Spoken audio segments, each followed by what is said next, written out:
Bienvenidos al repaso de cómo Ubisoft decidió que 2025 era el año perfecto para suicidarse comercialmente, pero con presupuesto AAA. Mientras ellos cuentan billetes, nosotros contamos bugs sacados de un found footage del Japón feudal. Esto no es un análisis técnico, no es una review, es un parte médico post-mortem. Diagnóstico: muerte cerebral. Tratamiento: parches semanales, DLCs y mucha, pero mucha fe. Ha llegado ya el calcetín.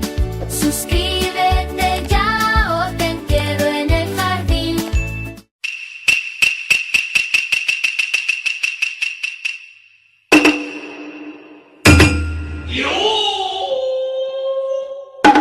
Japón, siglo XVI. Un país en guerra, clanes enfrentados, honor, traiciones, y Ubisoft decide contar todo esto como si fuera una presentación de PowerPoint. Tenemos dos protagonistas, porque uno solo ya era pedir demasiado. Por un lado está Naoe, ninja, hija de un maestro asesinado, con un objetivo clarísimo desde el minuto 1: vengar a su padre y recuperar una caja misteriosa que todo el mundo quiere, ¡Lo cojo! pero que nadie, ni Ubisoft, sabe explicar bien para qué sirve. Te querías llevar el regalo sorpresa. Tú quieres caja, yo te doy agujero. Naoe es el cerebro del juego. Sigilos, sombras, asesinatos limpios. Ella representa el Assassin's Creed clásico, el que Ubisoft recuerda vagamente cuando le conviene. Y luego está Yasuke, esclavo convertido en samurái, un personaje reducido a un tanque humano que resuelve conflictos como si el Japón feudal fuera un tutorial de God of War. Yasuke no se infiltra, entra, no planea, arrastra cadáveres. Es tan sutil que entra en una aldea discreta y 5 minutos después parece un episodio piloto de The Walking Dead financiado por el Doomslayer. La trama central gira alrededor del Shin Bakufu, 11 figuras enmascaradas que quieren controlar Japón, el poder, la caja ¡Lo cojo! y seguramente un Season Pass con 3 cosméticos. La estructura es simple hasta el descaro.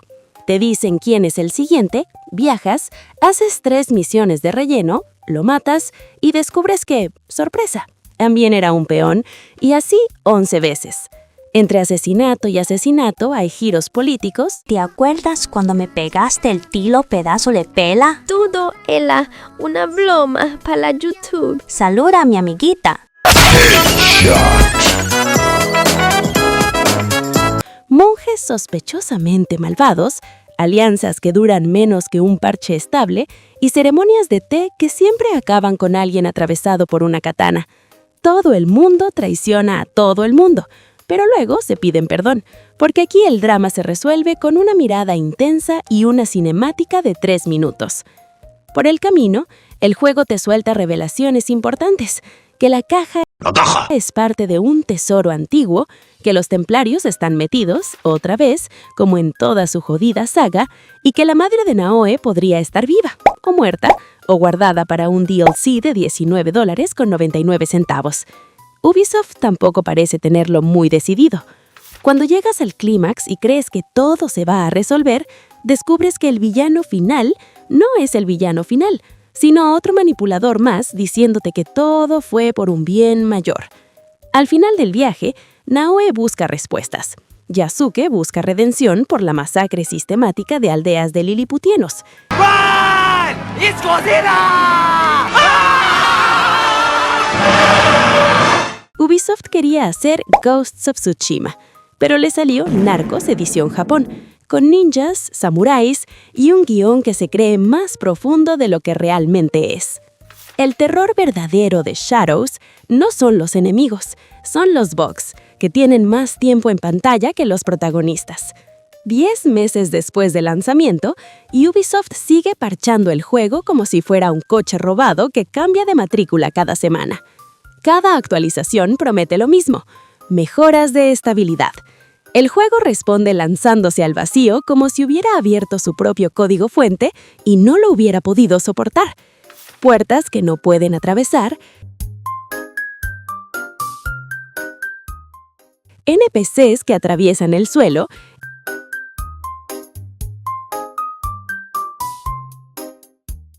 caballos que flotan sobre una barca y te juzgan con su mirada equina,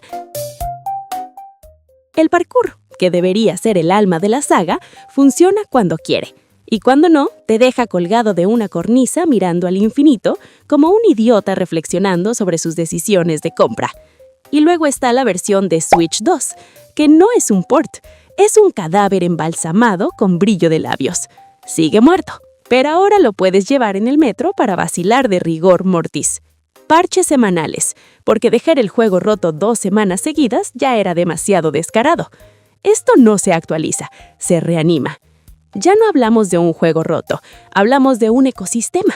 Los bugs se reproducen, evolucionan y migran entre versiones como si fueran especies invasoras. Este, por ejemplo, es mi favorito.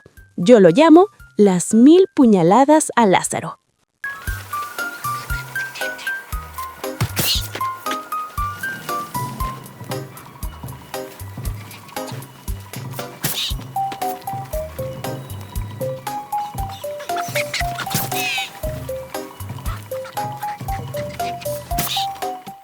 Paga 70 € por el juego y Ubisoft decide que eso no es suficiente. Así que te mete una tienda de dinero real y un pase de batalla en un jodido juego de un solo jugador. Porque nada dice obra maestra que pagar 20 € por una arma con daño aumentado. Sí, los objetos de la tienda escalan con tu nivel cuando los compras. Ubisoft dice que no pagas por poder, pero casualmente pagas por cosas mejores que cualquier equipo normal en ese punto del juego. Te venden puntos de habilidades, desbloqueos de mapa, aceleradores de progreso, todo para saltarte el relleno que ellos mismos inflaron. Esto no es pay to win, es pay to no morirte de asco. Literalmente, paga para jugar el modo fácil en un juego que tú ya pagaste. Ubisoft te crea el problema, te vende la solución y luego te felicita por tu libertad de elección. Pero tranquilo, es opcional. Como respirar cuando alguien te hunde la cabeza bajo el agua. Metacritic 81. Steam, Kyoto en llamas. Las reseñas positivas dicen cosas como: está roto, es repetitivo, pero es bonito. Es decir, un desastre funcional pero con buena iluminación.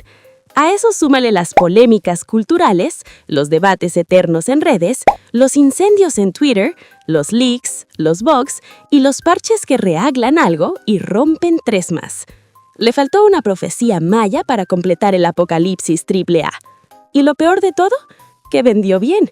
Y mientras siga vendiendo, Ubisoft no va a cambiar absolutamente nada. Siempre habrá gente que se queje, que diga que esta vez no, que ahora sí han ido demasiado lejos y luego reserva la siguiente entrega. Crítica en redes, compra en tienda. El ciclo eterno. Assassin's Creed Shadows no lo enterraron porque todavía genera ingresos. Ubisoft no hace juegos rotos, hace experiencias en fase terminal con soporte vital de DLC. Y mientras sigan respirando, seguiremos escribiendo necrológicas. ¡Lo cojo! ¡Lo cojo!